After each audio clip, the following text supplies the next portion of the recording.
जयंत पाटील यांनी प्रदेशाध्यक्षपदाचा राजीनामा दिल्यानंतर शरद पवारांच्या राष्ट्रवादीची धुरा नेमकी कुणाकडे सोपवली जाणार याकडे सर्वांचंच लक्ष लागलेलं होतं। आता पवारांच्या राष्ट्रवादीच्या प्रदेशाध्यक्षपदी शशिकांत शिंदेंची निवड करण्यात आलेली आहे। अनिल देशमुखांनी शशिकांत शिंदेंच्या नावाची घोषणा देखील केलेली आहे।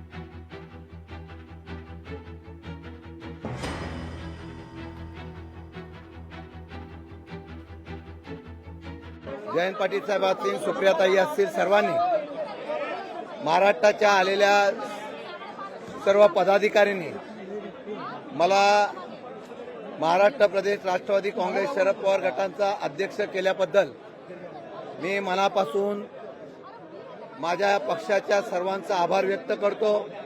मला जी संधी मिळाली त्या संधीचं सोनं करण्याचा प्रयत्न मी 100% करेल। शशिकांत शिंदे हे माझे जुने सहकारी आहेत। 2014 साली ज्या वेळेला सुनील तटकरे यांना प्रांताध्यक्ष केलं त्यावेळेला आम्ही जेव्हा बैठकीत होतो त्यावेळेला शशिकांत शिंदेंचं नाव देखील त्यांच्या बरोबरीनं होतं, परंतु त्याच्यानंतर सुनील तटकरे झाले, त्यानंतर जयंतराव पाटलांनी हा 7 वर्षापेक्षा जास्त राष्ट्रवादी काँग्रेस पक्ष शरदचंद्रजी पवार साहेब यांचं अतिशय समर्थपणे आणि तितक्याच उत्तम प्रकारे सांभाळलं।